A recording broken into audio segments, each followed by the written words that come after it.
தனை அகம் சேர்க்கும் உயர் வள்ளுவம்.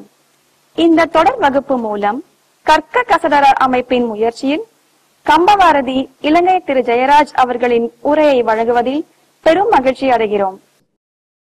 உயர் வள்ளுவம் வள்ளுவ நிர்வாகம் 241வது வகுப்பிற்கு உங்கள் அனைவரையும் அன்புடன் வரவேற்கின்றோம். எல்லாம் வல்ல இறைவனுடைய திருவடிகளை என்னுடைய மனமொழிமைகளால் போற்றி பணிகின்றேன். அறநெறியை வகுத்து தந்து நம்மை எல்லாம் வாழ்விக்கின்ற வள்ளுவக் கடவுளார் திருவடிகளை உச்சியிலும் உளத்திலும் ஏற்றி போற்றி வணங்குகின்றேன். பரிமேலழகருடைய வள்ளுவக் கடவுளாருடைய குறள்களுக்கான தெளிவான விளக்கத்தினை தன் உரை மூலம் தந்து நமக்கு வழிகாட்டுகிற பரிமேலழகர் திருவடிகளை நெஞ்சிருத்தி போற்றுகின்றேன். இந்த சங்கமத்தை ஏற்படுத்தி உயர் வள்ளுவம் என்று சொல்லப்படுகிறதாகிய இந்த சங்கமத்தை ஏற்படுத்தி பல பேரும் பயன்பெறும் வண்ணம் வழிநடத்தி வருகிற இளையோர்க்கு என் வாழ்த்துக்கள். என் குருநாதர்கள் திருவடிகளை நெஞ்சிருத்தி போற்றுகின்றேன். இந்த சங்கமத்தில் இணைந்து பலகாலமாக சோர்வின்றி குறள் நெறியில் பின்பற்றி வருகிற உங்கள் எல்லோருக்கும் என்னுடைய வாழ்த்தும் வணக்கமும் குறித்தாகட்டும். வள்ளுவருடைய குறளை இறையருளினாலே கற்று வருகிற பாக்கியம் நமக்கு கிடைத்திருக்கிறது. இந்த குறள் வகுப்பிலே வழக்கமாக தொடக்கத்திலே இருந்து நாம் கற்கிற இடம் வரைக்குமான ஒரு தொகுப்புரையை செய்த பிறகுதான்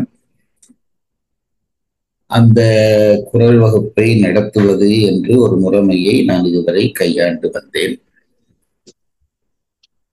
ஒரு சில பேர் திரும்ப திரும்ப ஒன்றையே கற்கிறதான சலிப்பு ஏற்படுகிறது என்று கருத்து சொன்னதாக சொன்னார்கள்.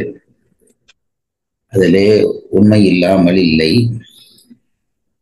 ஆனால் ஒரு ஒட்டுமொத்த சங்கமத்திலே நம்மை நாம் தனித்து சிந்திக்க கூடாது.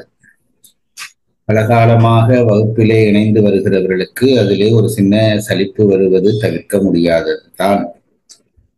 ஆனால் புதிதாக இணைந்தவர்களையும் நாம் மனதிருத்தி நினைத்து பார்த்து அந்த தொகுப்பினுடைய தேவையை உணர வேண்டும்.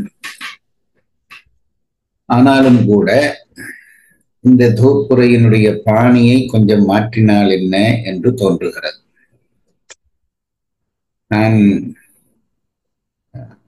அட்வான்ஸ் லெவல், அதாவது +2 படிக்கிற காலத்திலே எனக்கு ஒரு கெமிஸ்ட்ரி ஆசிரியர் இருந்தார். எனக்கு கெமிஸ்ட்ரி என்பது கொஞ்சம் கூட விருப்பமில்லாத ஒரு பாடம். ஆனால் அந்த ஆசிரியராலே எனக்கு கெமிஸ்ட்ரி விருப்பத்துக்குரிய ஒரு பாடமாக மாறியது. அவர் என்ன செய்வார் என்றால், வகுப்பினுடைய முதல் ஒரு 10-15 நிமிடத்திலே அதுவரை படித்த விஷயங்களிலே கேள்விகள் கேட்பார். ஒவ்வொரு மாணவர்களாக கேள்வி கேட்டு பதில் சொல்ல வைத்து அதன் மூலமான ஒரு தொகுப்புரை நிகழ்த்துவார். நம் வகுப்பையும் அப்படி நடத்தி பார்த்தால் என்ன என்று தோன்றுகிறது. தனியே நானே என்னவென்று சொல்வது, நானே தனியே பேசிக் கொண்டிருக்காமல் உங்களோடு சேர்ந்து பேசினால் உங்களுக்கு ஒருவேளை கொஞ்சம் உற்சாகம் வரலாம் என்ற எண்ணத்திலே இன்றைய தொகுப்புரையை அப்படி செய்யலாம் என்று நினைக்கிறேன். நான் கேட்கிற கேள்விகளுக்கு பழைய மாணவர்கள் திடீரென்று முந்தி பதில் சொல்லாமல் புதிய மாணவர்களை பதில் சொல்ல இடமளிக்க வேண்டும். அவர்கள் தெரியாமல் நிற்கிற பட்சத்திலே நீங்கள் பதில் சொல்லலாம். இவை நிபந்தனைகள். முதலாவது, வள்ளுவருடைய நூல் அமைப்பு எப்படி இருக்கிறது என்று யாராவது ஒருவர் சொல்லுங்கள்.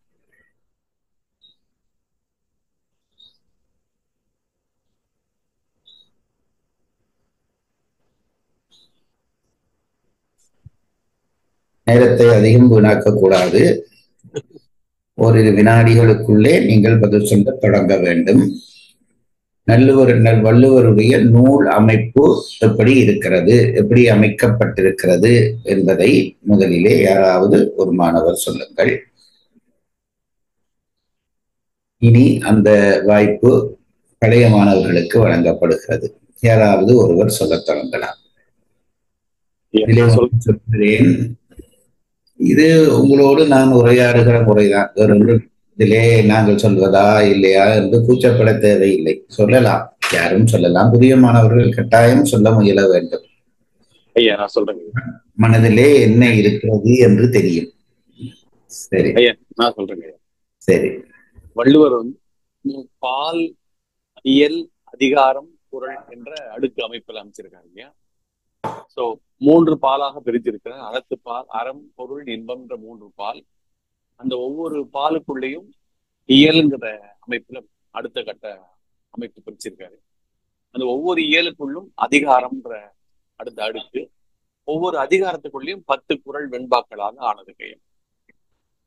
சரி சரி, இது நான் பலதரம் முறையிலே சொன்னதுதான். இப்பொழுது நீங்களாக சொல்லுகிறபடியால் இன்னும் பதிந்திருக்கும். அடுத்ததான கேள்வி, ஒவ்வொரு பாலுக்குள்ளேயும் எத்தனை இயல்கள் இருக்கின்றன? நான் வாய் மூடுகிற பொழுது உங்களிடமிருந்து பதில் புறக்க தொடங்க வேண்டும். ஐயா, அறத்துப்பால்ல 4 இயல் இருக்குயா, பொருட்பால்ல 3 இயல் இருக்கு, காமத்துப்பால்ல 2 இயல் இருக்குயா. அறத்துப்பால்ல பாயிரவியல், இல்லறவியல், துறவரவியல், ஊழியல் 4 பால் இருக்குங்க ஐயா.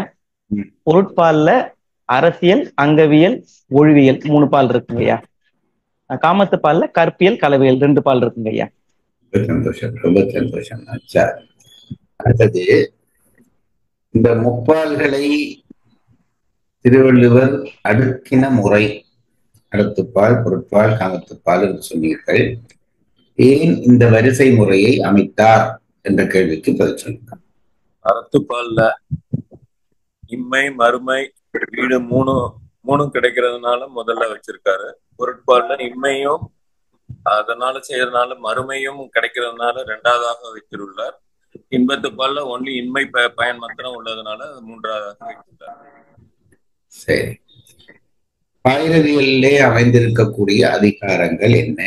அந்த அதிகாரங்கள் ஏன் இவ்வாறு ஒழுங்கு செய்யப்பட்டது சொல்லுங்க. ஐயா வணக்கம் ஐயா. பாயிரையல் அப்படின்றது முன்னுரை அப்படின்ற மாதிரி இதுல கொடுத்தது. உங்க பேரை சொல்லிட்டு சொல்லுங்க. எனக்கு எல்லாரும் தெரியும் பொழுது யார் பேசுறீங்கன்னு திடீர்னு கண்டுபிடிக்க முடியல. நான் புதிய மாணவனா ஜாயின் பண்ணிருக்கேன். வினோத் செந்தில்ன்றது என் பேரு. ரொம்ப சந்தோஷம், ரொம்ப சந்தோஷம். சொல்லுங்க தம்பி. ஐயா, முன்னுரை அப்படி சொல்ல தலைப்பட்டதுல இந்த குறள்ல சொல்றதுக்கான முக்கியமான விஷயங்கள் அப்படின்றது கடவுள் வாழ்த்தும், கடவுளால் வழங்கப்பட்ட இயற்கை, மலை, அதுவும் மலை சொல்றதுக்கான இதை நீத்தார் பெருமையும், நீத்தார் பெருமை சொன்ன அறமும் அடுத்தது இங்க அரண் வலியுறுத்தல். சந்தோஷம். சின்ன திருத்தங்கள் சொல்லுகிறேன். அதாவது கடவுளால் படைக்கப்பட்ட இயற்கை, அந்த இயற்கைக்குள் இருக்கக்கூடிய ரகசியங்களை உணர்ந்து கொள்ளக்கூடிய நீத்தார், அவர்களால் சொல்லப்பட்ட அறங்களினுடைய வலிமை, இதுதான் 4. இன்னொன்றையும் உங்களுக்கு இந்த இடத்திலே சொல்ல விரும்புகிறேன். இந்த தமிழ் எழுத்துக்களை உச்சரிப்பதிலே தமிழ்நாட்டிலே இப்பொழுது பெரிய இடர் வந்திருக்கிறது. உண்மை பெரும் பெரும் தலைவர்களே அப்படி சொல்கிறார்கள். மலை வேறு, மலை வேறு, இது 2ஐயும் புரிந்து கொள்ள வேண்டும். மலை என்றால் நாங்கள் பார்க்கிறோமே உயர்ந்த மலைகளை சொல்வது, மழை என்றால் பெய்கிற மழை. இந்த உச்சரிப்பு தெரியாமல் சொன்னால் அர்த்தம் வேறுபடும். ஆகவே அதையும் கொஞ்சம் புரிந்து கொள்ளுங்கள். ரொம்ப சந்தோஷம். கண்டிப்பாங்க, ரொம்ப நன்றி. இந்த பாயிரவியலிலே அறம் சொன்னார், பாயிரவியலிலே இது 3ம் சொல்லிவிட்டார். அதுக்கப்புறம் அறத்துப்பாலிலே அவர் பிரித்த முறை என்ன, அதை ஒரு தரம் சொல்லுங்கள். அறத்துப்பால் உள்ளே வரக்கூடிய இயல்களை அவர் எப்படி பிரித்திருக்கிறார்? கேள்வியை நான் தெளிவாக சொல்லிவிடுகிறேன். அறத்துப்பாலிலே இயல்கள் 4 இருக்கிறது என்று சொன்னீர்கள். அந்த இயல் பிரிவுகள் எப்படி அமைந்திருக்கின்றன, என்ன ஒழுங்கிலே அமைந்திருக்கின்றன சொல்லுங்க. புதிய சொல்லுங்க சொல்லுங்க. மது அப்பனுங்கய்யா. சரிங்க. தனி மனித வாழ்வுல 4 நிலைகள்: பிரம்மச்சரியம், கிரகஸ்தம், வானப்பிரஸ்தம், துறவரம். இதுல முதல் 2 நிலைய உள்ளடக்கி இல்லறம்னும், 2வது 2 நிலைய உள்ளடக்கி துறவரம்னு பண்ணியிருக்காரு. இதுல அறத்துப்பாலிற்கு உரிய இயல் இல்லறமும் துறவரமும், பொருத்தப்பாடு கருதி முதல் பாயிர இயலும் ஊழியலும் வைக்கப்பட்டதுங்க. ஊழியலிலே வள்ளுவர் சொல்ல வந்த விஷயம் என்ன? அறத்துப்படி வாழ்ந்தால் வெற்றி நிச்சயம், அறம் இல்லாமல் வாழ்ந்தால் தோல்வி வரும். சில சமயங்களில் இது மாறுபடும், நம்மளோட முற்பயன் காரணமாக. அதை சொல்ல வந்ததுதான் ஊழியலுங்க. அதனாலதான் பொருத்தப்பாடு கருதி அறத்துப்பால் முடிஞ்ச உடனே அதை வைக்கிறார் பொருள் பாலுக்கு முன்னாடி. ஊழ் என்றால் என்ன? மற்றவர்கள் சொல்லுங்க. ஊழுக்கு வினை, தெய்வம் என்று வேறு பெயர்கள் உண்டு. இது வினையால் வருது. நீங்க யார் சொல்றீங்க இப்ப? Doctor Muthusamy from Chennai sir. என்னையா? முத்துசாமி, சொல்லுங்க. சென்னை. சொல்லுங்க சொல்லுங்க. வினைக்கு தெய்வம், கர்மா அந்த மாதிரி அர்த்தங்களும் உண்டு. முற்பிறவிகள்ல பல பிறவிகள்ல செய்த நாம் நல்வினையாலோ தீவினையாலோ அதனால ஏற்படுறது இந்த அதை பற்றி சொல்லுவதுதான் இந்த ஊழ் என்ற இயலாகும்.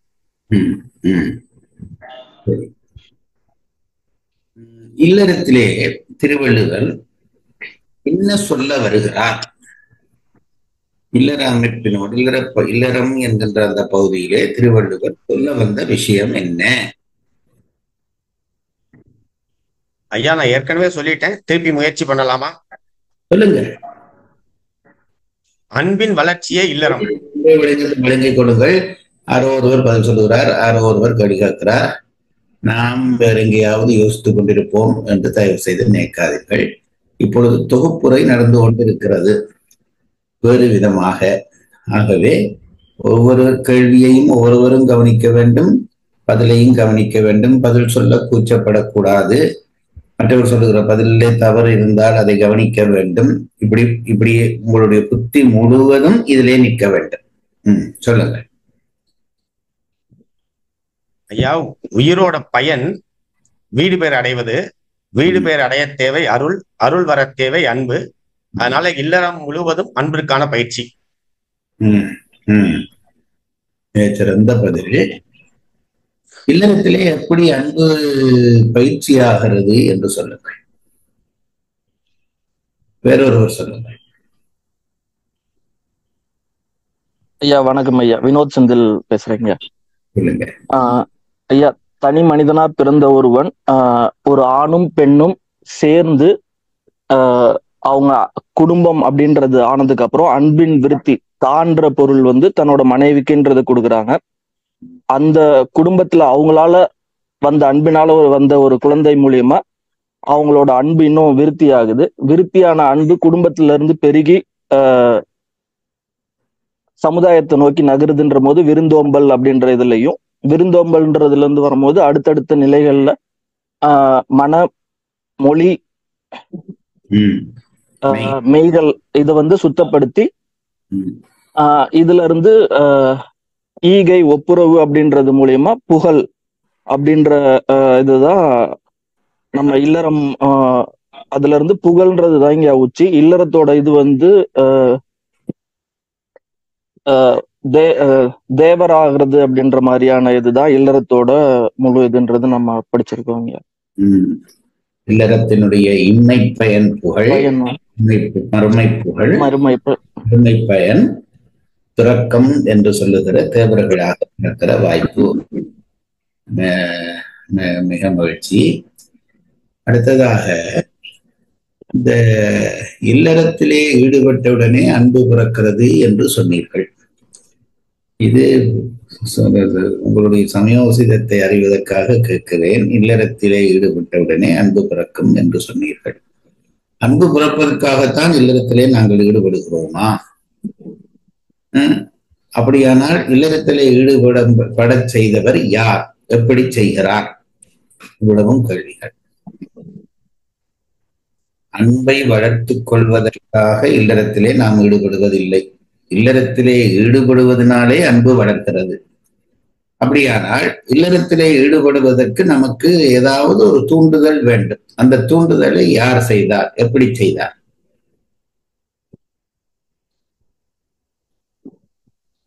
மனிதரோட பிறப்புல ஒவ்வொரு இப்போ முன்ன சொன்ன மாதிரி வானப்பிரஸ்தம், கிரகஸ்தம், அந்த நிலையில ஒவ்வொரு நிலையிலையும் ஒவ்வொரு தேவைகள் வருது. அது உடல் ரீதியான தேவைகள், மன ரீதியான தேவைகள்னு வரும்போது அதுக்கு அந்த சந்தர்ப்பத்துல ஒரு ஆணும் பெண்ணும் சேரணுன்ற ஒரு இதுல வரும்போது வரதுல இருந்து வெளிப்பாடுல இருந்து அன்பு பிறக்கணும்ன்றதுதான் இங்க இதுல சொல்லப்பட்ட விஷயமா. அந்த தூண்டுதல் எப்படி அமைந்தது? நீங்கள் சொல்றதாகிய ஒரு ஆணும் பெண்ணும் இணைய வேண்டும் என்ற தூண்டுதல் எப்படி அமைந்தது? காம உணர்வு, காமத்தினாலே அமைந்தது. அந்த காமத்தை நம் உடலுக்குள்ளே புகுத்தியவர் இறைவன்.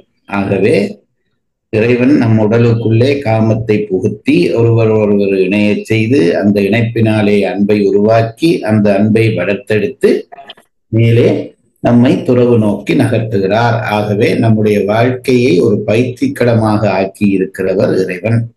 அந்த பயிற்சிக்களத்திலே நாம் விலகாமல் பயிற்சிகள் கொடுக்கிற பொழுது சோர்விலே சில பேர் பயிற்சியிலே ஈடுபட மாட்டார்கள். எந்த விளையாட்டு பயிற்சியானாலும் அப்படித்தான்.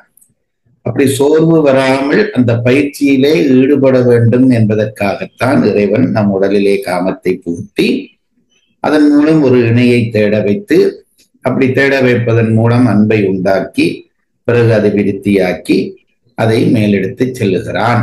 அதுதான் இல்லறத்தினுடைய பயன் என்று நாங்கள் படித்தோம். அடுத்ததாக ஐயா ஒரு நிமிஷம். இந்த இடத்துல நீங்க சொல்லி ரொம்ப மனசுல ஆழமா பதிஞ்சது. சொல்லுங்க. மனைவி கிட்ட தேவை நோக்கி அன்பு வரும்.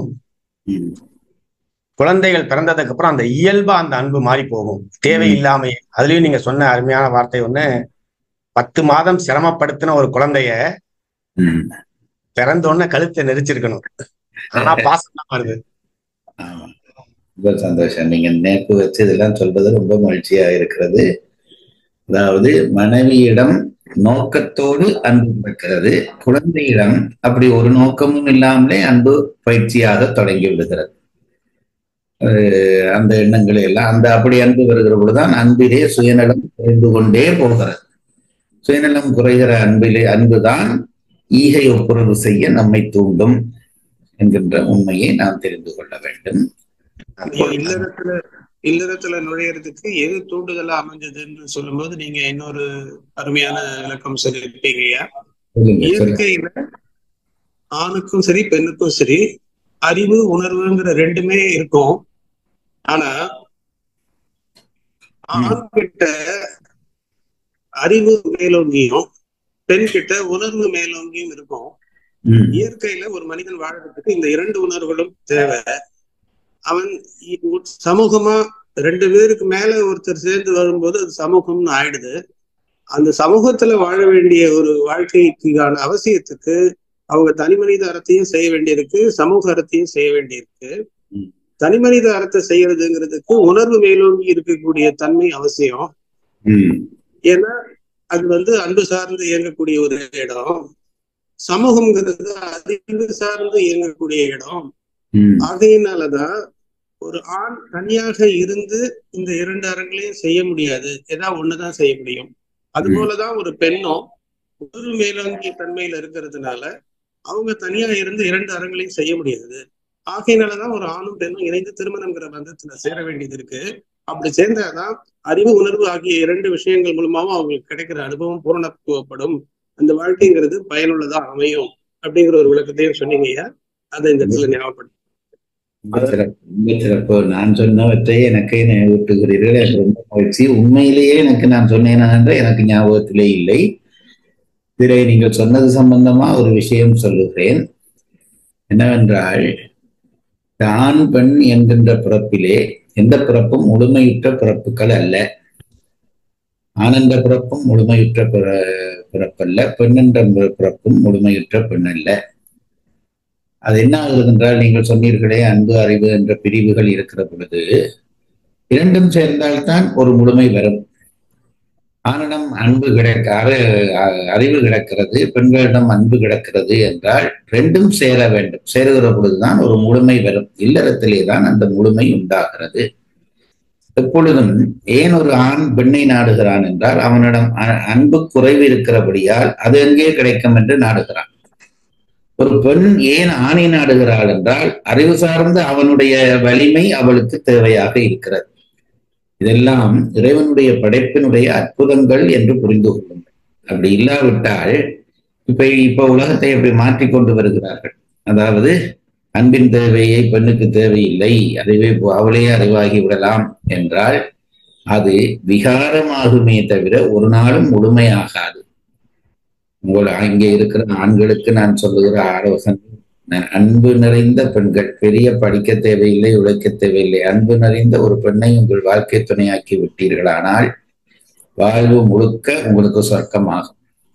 அதுபோல பெண்களுக்கு சொல்லுகிறேன், ஆற்றல் மிகுந்த வலிமை மிக்க ஆண் ஒருவனை நீங்கள் துணையாக தேடிவிட்டீர்களானால் உங்கள் வாழ்வு நிம்மதியுற்ற வாழ்வாக இருக்கும்.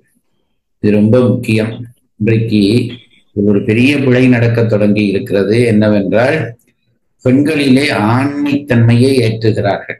அப்படி ஏற்றினால் அவள் ஒரு நாளும் ஒரு ஆணால் முழுவதுமாக ரசிக்கப்பட மாட்டார். அதுபோல ஆண்களிடம் அந்த வலிமையை குறைக்கிறார்கள். அப்படி குறைந்தால் அந்த ஆணை எந்த பெண்ணும் விரும்ப மாட்டார். புரட்சி பேசுகிற பெண் கூட வலிமையுற்ற ஆண் தான் அவளை திருப்திப்படுத்த முடியும். இந்த இயற்கை உண்மையை புரிந்து கொண்டால் வாழ்க்கையிலே நாங்கள் முன்னேறலாம். இன்றைக்கு இந்த அளவிலே இல்லறவியல் என்கின்ற பகுதியோடு தொகுப்புரை முற்றிற்று. இனி நாங்கள் விட்ட இடத்திலே இருந்து தொடரலாம். முடிந்த அளவு இப்படி உங்கள் சிந்தனையை தூண்டுவதன் மூலமாக இந்த தொகுப்புரை செய்வது மகிழ்ச்சியாக இருக்கிறது. உங்களையும் கலந்து கொண்டு செய்வதாக இருக்கிறது. இனி தொகுப்புரை போரடிக்காது என்று நினைக்கிறேன். இனி நாங்கள் பொறுப்பாளுக்குள்ளே அங்கங்களாகிய அந்த அங்கவியலுக்குள்ளே அமைச்சு என்ற பகுதிக்குள்ளே நுழைகின்றோம். அந்த அமைச்சு என்ற பகுதிக்குள்ளே நுழைகிற பொழுது இருக்கக்கூடிய அதிகார வரிசையை ஒரு தரம் சொல்ல முடிந்தால் யாராவது சொல்லுங்கள்.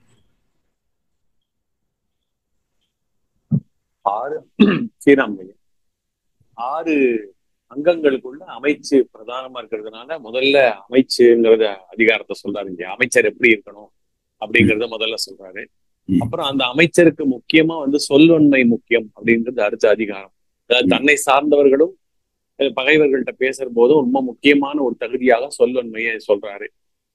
அதுக்கப்புறம் செயல்ல இறங்குற போது அந்த செயல் முதலில் தூய்மையாக இருக்க வேண்டும்.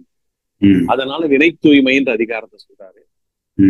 அந்த அப்படி தூய்மையான செயலை செயல்படுத்துற போது அதுக்கு திட்பம் வேணும், அதாவது உறுதி, மன உறுதி வேண்டும் என்பதற்காக அதை அடுத்த அதிகாரமா சொல்றாரு.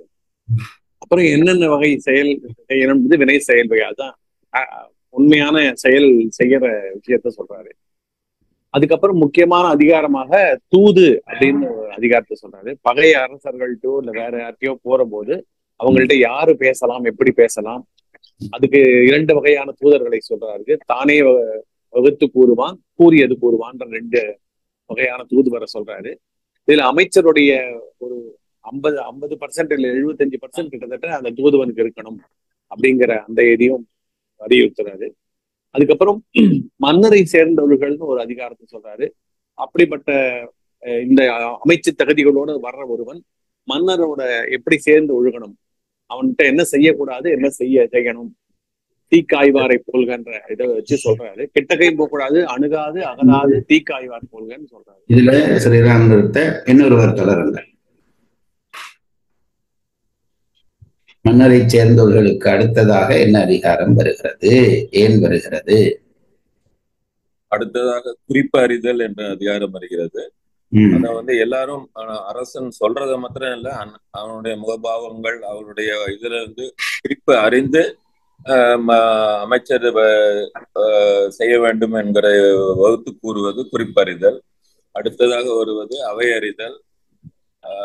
அமைச்சர் வேறொரு மன்னன்கிட்ட போகும்போது அவைகள்ல மீதி பேருடைய அரசன் அல்ல மீதி பேருடைய குறிப்பை அறிந்து அந்த அவையில என்ன பேசணும், தன் தகுதிக்கு ஏற்ப மேல உள்ளவங்கள்ட்ட எப்படி பேசணும், தன்னோட சமமான உள்ளவங்களோட எப்படி பேசணும், தன்னோட கீழே உள்ளவங்கள்ட்ட எப்படி பேசணுங்கிறத எடுத்து கூறுவது அவை அறிதல். அந்த அதிகாரத்துல நம்ம இப்ப இருக்கிறோம். அவை அறிதலிலே நாங்கள் இதுவரை 6 குறள்கள் படித்திருக்கிறோம். இந்த 6 குறளினுடைய வரிசை, இந்த 6 குறளிலே திருவள்ளுவர் என்னென்ன சொல்லி முடித்தார் என்று பரிமேலழகர் சொல்லுகிறார். முடிந்தால் அதை ஒருவர் சொல்லுங்கள். அதாவது தன்மையை அவர் அறியணும் சொல்லுங்க. அதாவது முதல் 2 குறள்களிலே அவையினுடைய தன்னுடைய தகுதியை அறிந்து போற அவை தன்னோட மேலானதா சமமானதா கீழானதா அப்படிங்கறத தெரிஞ்சு அந்த 3 அவைக்கும் தகுந்த மாதிரி அவர் அவருடைய செய்தியை சொல்லணும். அப்படி சொல்ல வரும்போது அந்த சொல்லோட இடையிலே இன்னொரு செய்தி இருக்கிறது. அவை அறிந்து பேச வேண்டும். முதல் 2 குறளிலே சொல்லுகிறார். அப்படி பேசாத பட்சத்திலே வரக்கூடிய இழுக்கு என்ன என்று அடுத்த குறளிலே சொல்லுகிறார். மேலே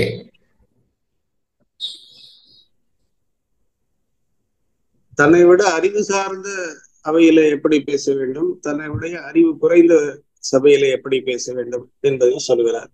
அறிவாளிகளுடைய சபையில அவங்களோட அறிவு மிகுந்து தன்மையோடு பேச வேண்டும். முட்டாள்களுடைய சபையில அவங்களுக்கு சமமாகவோ அல்லது அவங்களோட முட்டாள்தனமாக இருப்பதாக காட்டிக்கொண்டு பேசி அவர்களையும் ஈர்க்க வேண்டும் என்று சொல்கிறார். சபையிலே 3 வகையான சபை இருக்கிறது.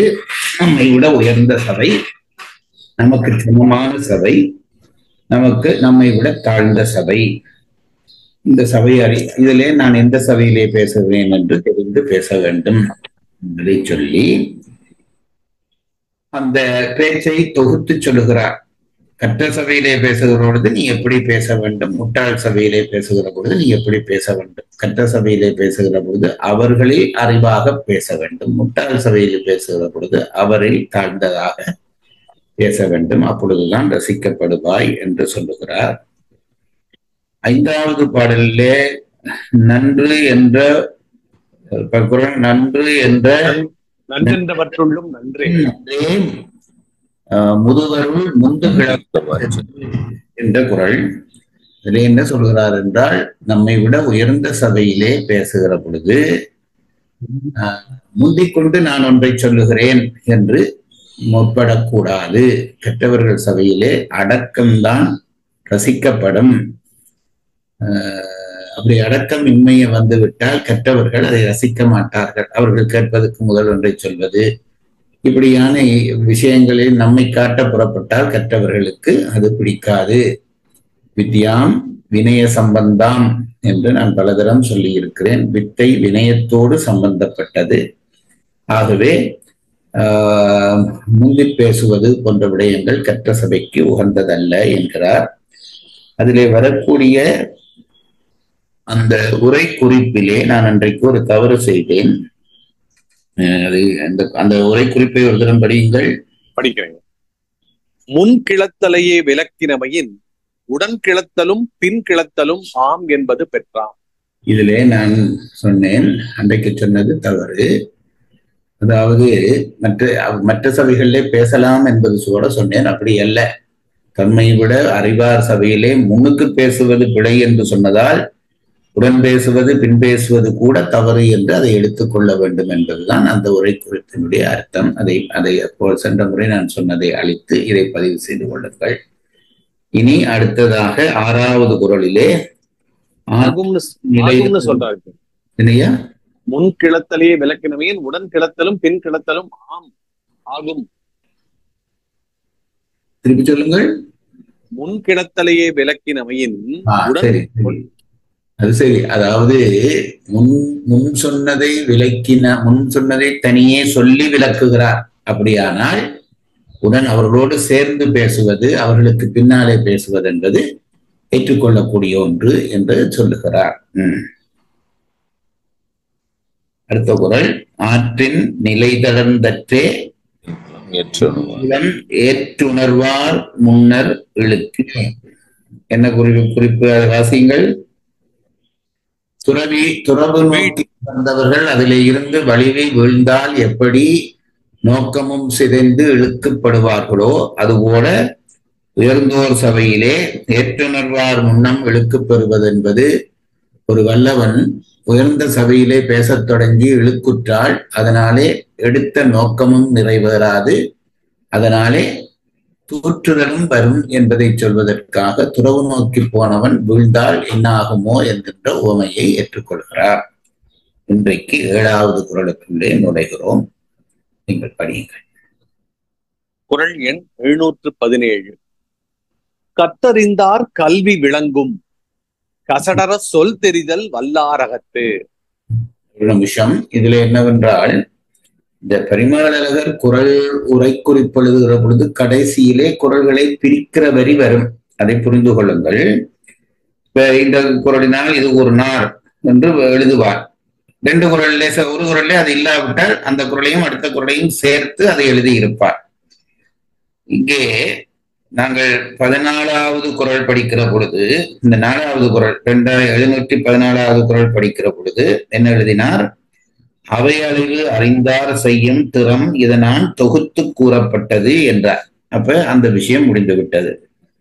அதுக்கடுத்த குறளிலே இதனால் மிக்காரவை அவைக்கண் செய்யும் குற்றம் கூறப்பட்டது என்றார்.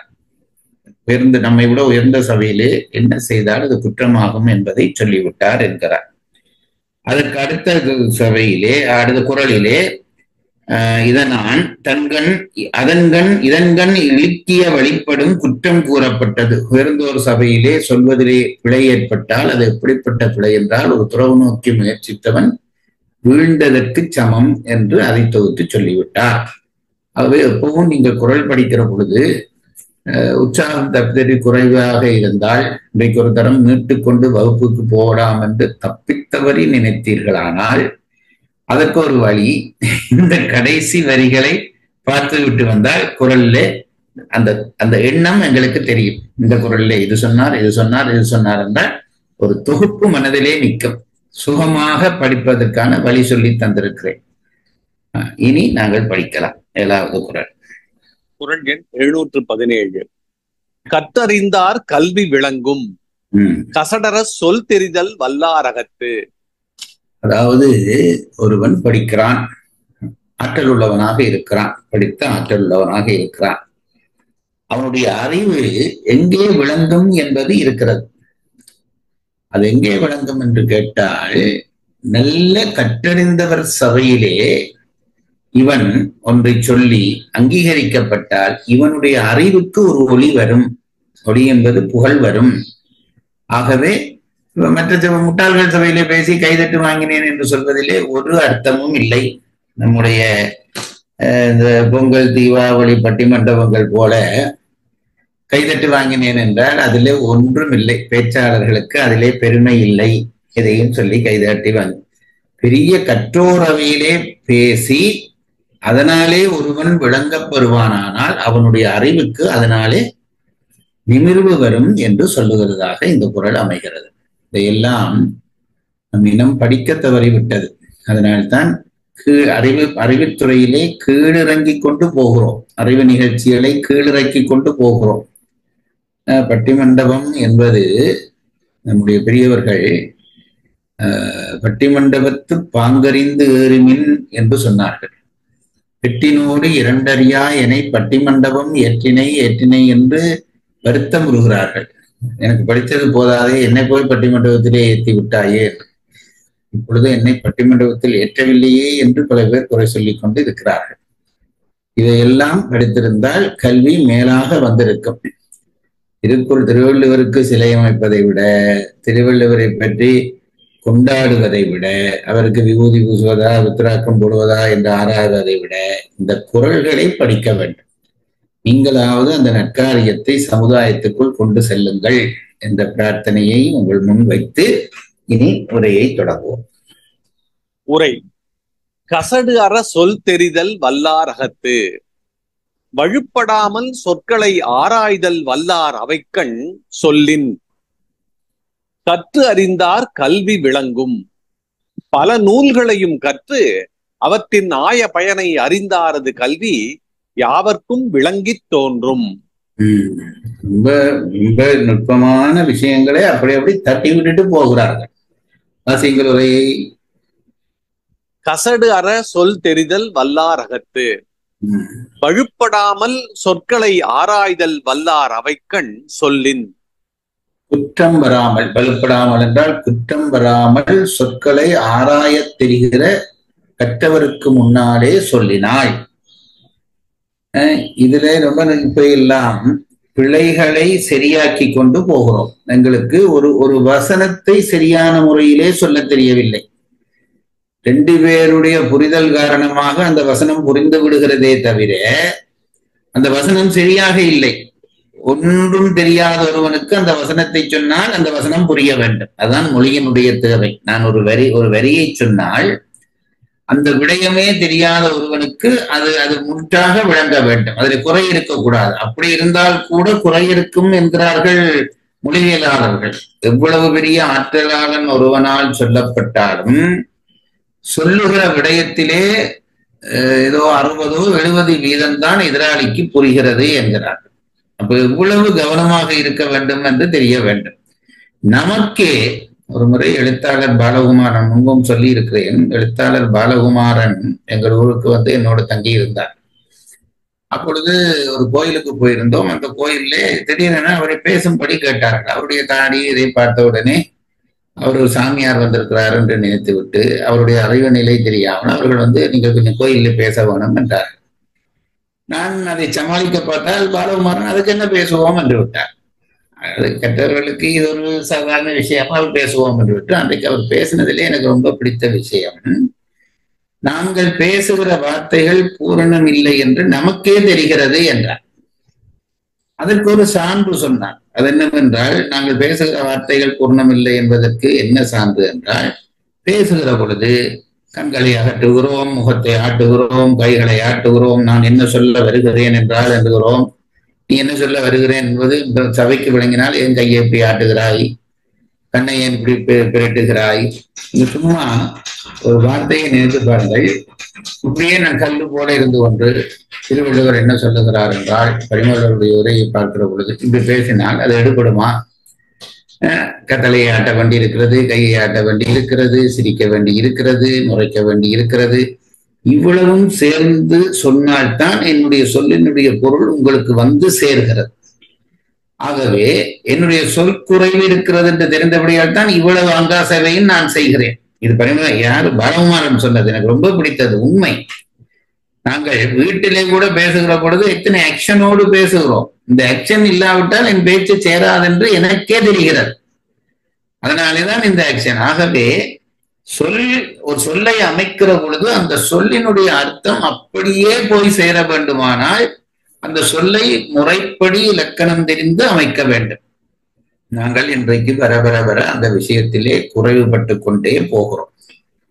அதாவது எதிராளியினுடைய உணர்வு என்னை சார்ந்தது என்ற நம்பிக்கையிலே நான் சொல்வது அவனுக்கு புரியும் என்று பேசிக்கொண்டு போகிறோமே தவிர சரியான வசன அமைப்புகள், எழுத்துகள் நமக்கு தெரிவதில்லை. இப்ப இன்றைக்கு நான் பல தரம் சொல்லி இருக்கிறேன். இப்ப இன்றைக்கு கூட தம்பி சொன்ன பொழுது நான் தெரிவித்தேன், மலை மழை இரண்டுக்கும் வித்தியாசம்.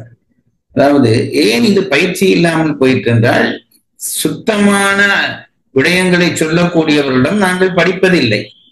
சுத்தமான விடயங்களை சொல்லக்கூடியவர்கள் படிப்பிக்கிற இடத்திலே இல்லை. இப்படி படிப்பிக்கிற இடத்திலே இருந்தால், முந்தைய யாழ்ப்பாணத்திலே ஆசிரியர்கள் கற்பிக்கிற பொழுது இந்த சின்ன லை பெரிய லை என்று சொன்னால் தலையிலே பெரும்பாலே அடிவிடும். அது என்ன வாயாலே சின்ன லை பெரிய லை, பாம்புலானா பெரியலானா இப்படி சொல்லாது சொல்லுகிற உச்சரிப்பிலே காட்டு. அதை இது இல்ல இது இல்ல இது இல்ல என்று உச்சரிப்பிலே தெரிய வேண்டும். இதை விட இது சின்ன ஒரு சொல்வது எழுதல் என்றால் சின்ன லானா போட்டு எழுது என்று சொல்லக்கூடாது. இல்ல போட்டு எழுது என்று சொன்னால் அவனுக்கு புரிய வேண்டும். இப்படி அக்கறைப்பட்டிருந்தால் இந்த மொழி தூய்மை வந்திருக்கும். நான் இதிலே தூய்மையானவன் என்று வைத்துக் கொண்டுகிறேன். நான் ஆரம்பத்திலே இதில் ரொம்ப கஷ்டப்பட்டேன். அதனால்தான் உங்களுக்கு சொல்லுகிறேன். அது நான் என்னுடைய ஆசிரியர் இலக்கண வித்தகரிடம் இந்த திருக்குறள் பரிமாற உலகை படிக்கிற பொழுது முதல் குறளிலேயே இடர்பட்டேன் என்பது பற்றி உங்களுக்கு சொல்லி இருக்கிறேன். அப்படிப்பட்ட பொழுது நான் அவரோடு அது பற்றி அந்த இடத்துல இது எனக்கு ஒன்றும் புரியவில்லையே காரணம் என்று சொன்ன பொழுது அவர் சொன்ன விஷயம், நாங்கள் சுத்தமான அந்த மொழி எழுத்துக்களை படிப்பதில்லை. இப்பொழுதெல்லாம் சும்மா ரொம்ப சுருக்கம் பண்ணி விட முடியும். ஏதோ கட்டித்தனம் மலைகிறது என்கிறார்கள். மழை பெய்கிறது இல்லை, மலைகிறது. இது ஒரு இடத்திலே சொல்லலாம், இப்படி எல்லா இடத்திலும் சொல்லலாமா என்று பார்க்க வேண்டும். எல்லா இடமும் பொருந்தாது. ஆகவே அவர் சொன்னார், இந்த பரிமள உரை, எங்கள் ஆறுமனாவலருடைய உரை, இவற்றையெல்லாம் படித்தால் அவர் எனக்கு சொன்ன விஷயம், இதில் படித்து பாரும். படிக்கிற பொழுது என்ன நடக்கும் என்று கேட்டால், ஒன்று அந்த விடய தெளிவு வரும், இரண்டாவது மொழி சுத்தம் வரும் என்றார். உயர்ந்தவர்களுடைய உரையை படிக்கிற பொழுது நீங்கள் தொடர்ந்து படித்தீர்களானால் உங்களை அறியாமல் உங்களிடமிருந்து வருகிற வசனங்கள் பூரணம் பெற்ற வசனங்களாக அமையும். ஒரே கல்லிலே 2 மாங்காய். தொடர்ந்து இதை வாசிக்க வாசிக்க வாசிக்க உங்களை அறியாமல் பிழையை உங்களால் சொல்ல முடியாமல் போகும். இதெல்லாம் ஒரு மேஜிக். பிழையை நீங்கள் சொல்ல முடியாமல் போகும். அதனால்தான் அப்படி படிக்க வேணும் என்று சொல்லுவார். சுத்தமான வசனங்களை யார் எழுதினார்களோ அதை படித்து பழகினால் சுத்தமான வசனங்கள் நமக்கும் வரும். அப்படி சுத்தமாக மொழியினுடைய தன்மையை ஆராய்ந்து அறிவார்களுடைய சபையிலே என்றுதான் இந்த குறள் தொடங்குகிறது. சொல்லுங்கள். கசடு அற சொல் தெரிதல் வல்லார் அகத்து, வழுப்படாமல் சொற்களை ஆராய்தல் வல்லார் அவைக்கண் சொல்லின். கசடு என்ற சொல் குற்றம் எங்கே வருகிறது குறளிலே? கற்க கசடர கற்பவை நிற்காது. இந்த அனுபவம் பெற்றவர்கள் சொல்லப்படாது, புதியவர்கள் சொல்ல வேண்டும். கற்க கசடு அற, கசடு என்பது குற்றம் அல்லது பிழை நீங்கும்படியாக சொல்ல வேண்டும். இங்கேயும் அதைத்தான் சொல்லுகிறார். அதாவது சொல்லுகிற சொற்களிலே குற்றம் இல்லாமல் தெரிந்து ரசிக்கக்கூடியவர்கள். அதை திருப்பி வாசியுங்கள். வழுப்படாமல் சொற்களை ஆராய்தல் வல்லார் அவைக்கண் சொல்லின். சொல்லின். கற்று அறிந்தார் கல்வி விளங்கும், பல நூல்களையும் கற்று அவற்றின் ஆய பயனை அறிந்தாரது கல்வி யாவர்க்கும் விளங்கித் தோன்றும். அதாவது இருந்து மெனக்கட்டு படிக்கிறாய், பல விஷயங்களை படிக்கிறாய், அது மற்றவர்களுக்கு தெரிய வேண்டாமா? தெரிய வேண்டும் என்றால், நீ இவன் படித்தவன் தான் என்று தெரிய வேண்டும் என்றால், சொற்களை ஆராய்ந்து அறியக்கூடியவருடைய சபையிலே பேசி நீ ஒரு கைதட்டு வாங்க வேண்டும். சும்மா அதையும் இதையும் சொல்லி கைதட்டு வாங்குவதிலே பெரிய, அப்படி ஒரு கைதட்டு வாங்கினால் உன்னுடைய அறிவினுடைய உயர்வு விளங்கி தோன்றும் என்கிறார். கற்றறிந்தார் கல்வி விளங்கும். ஒன்றை இடையிலே சொல்லுகிறேன். இப்ப நீங்க திருக்குறள் படிக்கிறீர்கள், பரிமாளர்களோடு படிக்கிறீர்கள். நீங்கள் கொஞ்ச நாள் இதிலே தொடர்ந்து பயிற்சியில இருந்தீர்கள் என்றால், தேவையில்லாத விஷயங்களை சொல்ல நீங்கள் விரும்பினாலும் உங்கள் நாக்கு விடாது. வழுக்கியும் வாயால் சொல்ல, நீங்கள் அந்த தேவையில்லாதவற்றை எல்லாம் சொல்ல நீங்கள் துணிந்தாலும் அது விடாது. ஏன்னா இனி இப்படித்தான் பேச வேணும் என்று ஒரு மாடல் வந்துவிடும். இவர் படிக்கிற பொழுது அப்படித்தான் பேசுவீர்கள். அதைத்தான் இங்கே சொல்ல. அப்படிப்பட்டவருடைய சபையிலே பேசி ஒருவன் புகழ் பெற்றால் அவனுடைய அறிவு விளங்கி தோன்றும் என்கிறார். கற்றறிந்தார் கல்வி விளங்கும், பல நூல்களையும் கற்று அவற்றின் ஆய பயனை அறிந்தாரது கல்வி யாவர்க்கும் விளங்கி தோன்றும். எப்போது தோன்றும்? எப்போது அப்படி விளங்கி தோன்றும்? முதல் வரிய வாசியுங்கள். வழுப்படாமல் சொற்களை ஆராய்தல் வல்லார் அவைக்கண் சொல்லின் இப்படி விளங்கி தோன்றும். உரை குறிப்பு. சொல்லின் என்பது அவாய் நிலையால் வந்தது. சொல்லின் என்ற வார்த்தை உரையிலே சேர்த்திருக்கிறார். எங்கே வாசியுங்கள். வழுப்படாமல் சொற்களை ஆராய்தல் வல்லார் அவைக்கண் சொல்லின். சொல்லின் என்பது எங்கே குறளிலே இருக்கிறது? இல்லை. படிங்கள். கற்றறிந்தார் கல்வி விளங்கும், கசடரச் சொல் தெரிதல் வல்லாரகத்து. அவ்வளவுதான். ஒன்று கற்றவருடைய அறிவு தெரியும், இப்படி இவர்களுக்கு முன்னாலே சொன்ன இடத்து என்று. அங்கே சொல்லின் என்ற வார்த்தையை பரிமேலழகர் தான் சேர்த்து கொள்கிறார். அப்ப அவர் நினைத்தபடி எல்லாம் சேர்க்கலாமா ஒரு வசனத்திலே என்றால், அந்த குரலே இந்த சொல்லை கொண்டு வா என்று கூப்பிடுகிறது. அப்பதான் பொருள் பூரணமாகும். அப்படி கூப்பிடுகிற குரலுக்கு அவாய் நிலையால் வந்த சொல் என்று அர்த்தம். அது அந்த சொல்லை இந்த சொல்லை போட்டாதான் அந்த அர்த்தம் பூரணமாகிறது. ஆகவேதான் அந்த சொல்லை அவாய் நிலையான் வந்தது வேண்டப்படுகிறது. அந்த சொல் போட்டாதான் குரலுடைய அர்த்தம் முழுமை பெறும் என்றபடியால் அந்த சொல்லை போட்டிருக்கிறேன் என்கிறார். அதை அவாய் நிலையான் வந்த சொல் என்று சொல்வது பல தரம் நீங்கள் கேட்டிருக்கிறீர்கள். சொல்லின் என்பது அவாய் நிலையால் வந்தது, ஆண்டே சொல்லுக என்பதாம். ஆண்டே சொல்லுக என்றால் அவ்வாறே சொல்லுக என்பதாம். அவ்விடத்தே சொல்லுக. குறள் எண் 710 சபையிலே சொல், அப்பொழுதுதான் உன்னுடைய அறிவுக்கு விளக்கம் வரும். ஆண்டே சொல்லுக என்றால் அவ்விடத்தே சொல்லுக என்று அர்த்தம். குறள் எண் 717 மறுவாசிப்பு. கற்றறிந்தார் கல்வி விளங்கும், கசடர சொல் தெரிதல் வல்லாரகத்து. உரை: கசடு அற சொல் தெரிதல் வல்லாரகத்து, வழுப்படாமல் சொற்களை ஆராய்தல் வல்லார் அவைக்கண் சொல்லின், கற்றறிந்தார் கல்வி விளங்கும்.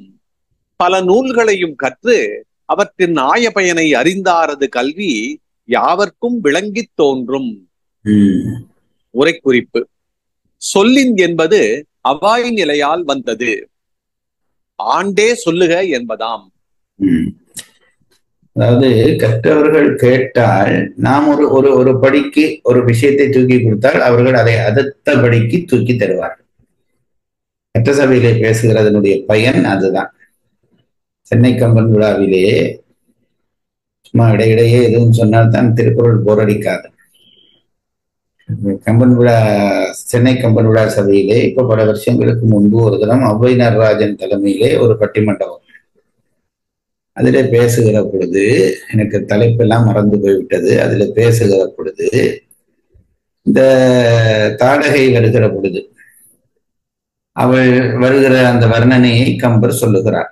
அவள் நிலத்திலே காலை ஊண்டுகிறாள்.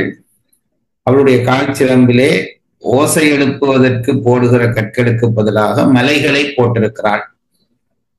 அப்போ மலை போடுகிற அளவுக்கு இருக்கிற சிலம்பு என்றால் சிலம்பு எவ்வளவு பெரிதாக இருக்கும், சிலம்பை போடுகிற கால் என்றால் அந்த கால் எவ்வளவு பெரிதாக இருக்கும், அப்படி காலே அந்த அளவு பெரிதாக இருந்தால் ஆழ எவ்வளவு பெரிதாக இருக்கும் என்பதை நான் பேசினேன். அது அந்த சிலம்புகள் சிலம்பிடை சிலம்ப என்று அந்த வரி வரும். இதை நான் சொன்னேன். நான் ஏதோ கட்டிக்காரன் நினைத்துக்கொண்டு இதை சொன்னேன். ஔவை நடராஜன் அதன் பிறகு அதை தொகுப்புரை சொல்லுகிற பொழுது சொன்னார், எனக்கு அன்றைக்கு புது விஷயங்கள் கிடைத்தன. அதாவது குன்றம் என்று ஒரு மலைக்கு ஒரு சொல் இருக்கிறது, சிலம்பு என்று ஒரு சொல் இருக்கிறது, மலை என்று ஒரு சொல் இருக்கிறது. மூன்றும் மலையை குறிக்கிற சொற்கள். அப்போ இந்த குன்றம் என்றால் என்ன என்றால் சின்ன மலை, அதுதான் குன்று என்று சொல்வது. அதற்கு அவர் உடனே சிலப்பதிகாரத்திலே இருந்து ஒரு விளக்கம் சொன்னார். எனக்கு அந்த பாடல் வரி உடனே ஞாபகத்துக்கு வருகிறதோ என்னவோ தெரியவில்லை. கோவலன் எல்லாவற்றையும் இழந்து விட்டு கண்ணகியிடம் வந்து நிற்கிறான். கண்ணகி சொல்லுகிறாள், இல்ல அது வந்து கண்ணகியிடம் இவன் சொல்லுகிறான், குன்றம் என்ன, எனக்கு அந்த பாடல் வரி வரவில்லை, செல்வத்தை தொலைத்தேன் என்கிறான். குன்றமா மலையளவு குன்றம் போல இருந்த செல்வம் அப்படி என்றால் சின்ன மலையளவு கிடந்த செல்வத்தை நான் தொலைத்து விட்டேன் என்று அந்த பாடல் வரி யாருக்காவது தெரிந்தால் சொல்லலாம். குன்றம் என்ன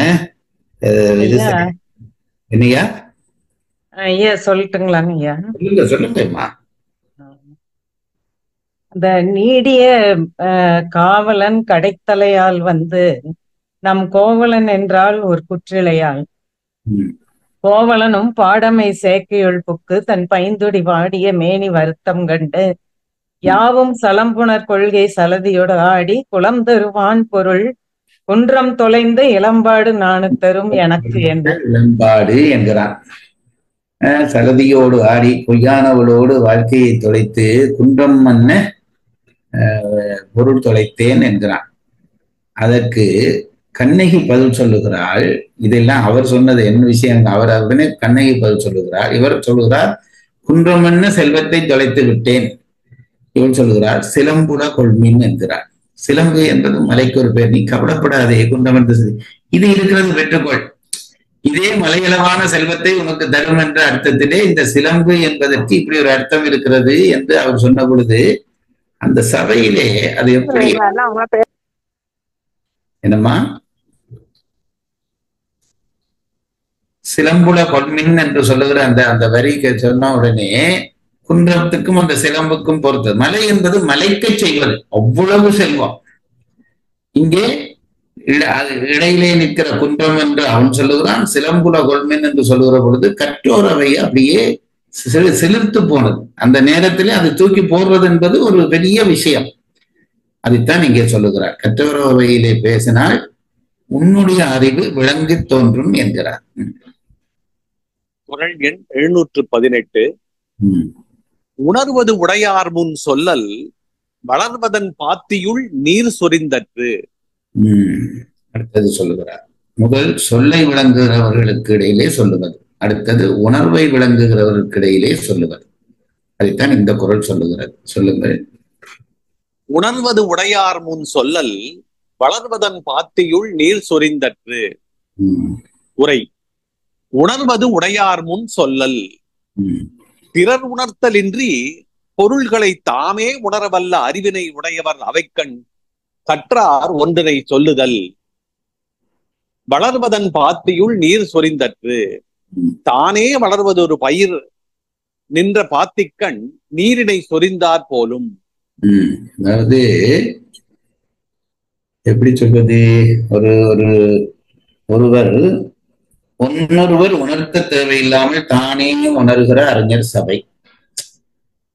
அந்த சபைக்கு ஏன் சொல்ல வேண்டும் என்றால், அந்த சபையிலே சொன்னால் என்ன ஆகும் என்றால், அவருடைய அங்கீகாரத்தினாலே நம் அறிவு உலகத்தாலே ஏற்றுக்கொள்ளப்படும். அவர் என்ன சொல்லுகிறார் என்றால், அது எப்படிப்பட்டது என்றால், நீர் பார்க்காமலே வளரக்கூடிய ஒரு பயிர். அந்த பயிரினுடைய பாத்தியிலே தண்ணியும் பார்த்தால் அது எப்படி வளரும்? நாங்கள் உடனே சொல்லுவோம், அதுகளுக்கு அவர்கள் உணரக்கூடியவர்களுக்கு ஏன் சொல்லுவான் என்று. அப்படி இல்லை. அப்படி சொன்னால், அந்த சபையிலே சொன்னால், தண்ணீர் பார்க்காமல் வளரக்கூடிய பயிரொன்றுக்கு தண்ணீர் பார்த்தால் அது எப்படி வளருமோ அப்படி நம் அறிவு வளரும் என்கிறார். இதுதான் இந்த குறளினுடைய அடிப்படை. திருப்ப குறளை சொல்லி உரை வாசியுங்கள். உணர்வது உடையார் முன் சொல்லல் வளர்வதன் பாத்தியுள் நீர் சொரிந்தற்று. உரை. உணர்வது உடையார் முன் சொல்லல், பிறர் உணர்த்தலின்றி பொருள்களை தாமே உணரவல்ல அறிவினை உடையவர் அவைக்கண் கற்றார் ஒன்றனை சொல்லுதல். கற்றாரெல்லாம் கவனிச்சு கொள்ளுங்க. அதாவது அப்படிப்பட்ட சபையிலே எந்த பைத்தியக்காரனும் பேசுறேன் அர்த்தம் இல்லை. அப்படிப்பட்ட சபையிலே கற்றவன் பேச வேண்டும், ஒன்றினை சொல்ல வேண்டும். அப்படி சொல்லுகிற பொழுது வளர்வதன் பாத்தியுள் நீர் சொரிந்தற்று. தானே வளர்வதொரு பயிர் நின்ற பாத்திக்கண் நீரினை சொரிந்தார் போலும். உரை குறிப்பு. தானேயும் வளதற்குரிய கல்வி மிக வளரும் என்பதாம். கல்வி தானேயும் வளரும். அது இத்தகைய சபைகளிலே சொல்லுகிற பொழுது இன்னும் அதிகமாக வளரும் என்கிறார். தானேயும் வளர்தற்குரிய கல்வி மிக வளரும் என்பதாம். இவை இரண்டு பாட்டானும் ஒத்தார் அவைக்கண் எவ்வழியும் சொல்லுக என்பது கூறப்பட்டது. வேறந்தார் அவைக்கண் நீ முன்னம் சொல்லாதே பின்னம் சொல்லாதே என்று வரையறை செய்தார். இப்போ சமமான சபையிலே எப்படி பேசுவது? சமமான சபையிலே பேசலாம். நம்மை விட உயர்ந்தவர்கள் சபையிலே நாம் அடங்கி இருப்பதுதான் பெருமையை உண்டாக்கும். சமமான சபையிலே பேசலாம் என்பதை 2 குறளிலே சொல்லி இருக்கிறார். முதல் குறளிலே என்ன சொன்னார்? கற்றறிந்தார் கல்வி விளங்கும் கசடர சொல் தெரிதல் வல்லாரகத்தார். சபையிலே பேசுகிற பொழுது கல்வி விளங்கி தோன்றும். தாமே உணரக்கூடியவருடைய சபையிலே பேசுகிற பொழுது நம்முடைய அறிவு மேலும் வளர்ச்சியுறும். எப்படி போல என்றால், நீர் பாய்ச்சாமலே வளரக்கூடிய பயிருக்கு நீரையும் பாய்ச்சினால் அது எப்படி வளருமோ அது போல என்கிறார். குறள் எண் 718 மறுவாசிப்பு. உணர்வது உடையார் முன் சொல்லல் வளர்வதன் பாத்தியுள் நீர் சொரிந்தற்று. உரை. உணர்வது உடையார் முன் சொல்லல். பிறர் உணர்த்தலின்றி பொருள்களை தாமே உணரவல்ல அறிவினை உடையவர் அவைக்கண் கற்றார் ஒன்றனை சொல்லுதல். வளர்வதன் பாத்தியுள் நீர் சொரிந்தற்று. தானே வளர்வதொரு பயிர் நின்ற பாத்திக்கண் நீரினை சொரிந்தால் போலும். உங்களுக்கு நான் சொல்லி அந்த பயனை பெறுவது இந்த குறளினுடைய விளக்கம். உணர்வது நீங்கள் சொல்லாமலே உணரக்கூடிய உங்களுக்கு சொல்லி என் கல்வியை நான் வளர்த்துக் கொள்கிறேன் என்று நான் நினைத்துக் கொள்கிறேன். உண்மையும் அதுதான். இந்த வகுப்பு மட்டும் ஆரம்பிக்கப்படாமல் இருந்திருந்தால் இதையெல்லாம் மூட்டை கட்டி எங்கேயோ மூலையிலே போட்டுவிட்டு தேவையில்லாதவற்றை படித்துக் கொண்டும் வாசித்துக் கொண்டும் காலம் கழித்திருப்பேன். கடவுள் என்னை காப்பாற்ற நினைத்துத்தான் உங்களை எல்லாம் என்னிடம் ஒப்புவித்தார். அந்த நன்றியர்களோடு இன்றைய வகுப்பை நிறைவு செய்கிறேன். நாளை அடுத்த வகுப்பிலே மற்ற 2 குறளையும் படித்து முடிப்போம். உரை குறிப்பை முடிச்சிருங்க. மறுவாசி. உரை குறிப்பு. தானேயும் வளர்தற்குரிய கல்வி மிக வளரும் என்பதாம். இவை 2 பாட்டானும் ஒத்தார் அவைக்கண் எவ்வழியும் சொல்லுக என்பது கூறப்பட்டது. முறையிலே எப்படியும் பேசலாம். இனி அடுத்தது என்ன மிச்சம் கிடக்கிறது கேட்டால் டக்கென்று சொல்ல தெரிய வேண்டும். இனி தம்மை விழுந்த சார்ந்த சபையிலே எப்படி பேச வேண்டும் என்பதை சொல்ல போகிறார் என்பதை தெரிந்து கொண்டு அடுத்த வகுப்பிலே அதை படிப்போம். குறள் சொல்லும் நெறியை வாழ்வியலோடு இணைத்து நம்மையும் நம்மோடு சேர்ந்த சமூகத்தையும் உயர்த்துவோம். தொடர் வகுப்பின் பயன் அனைவருக்கும் சேரும் இந்த நோக்கத்தில் பங்கு கொண்டதற்கு நன்றி.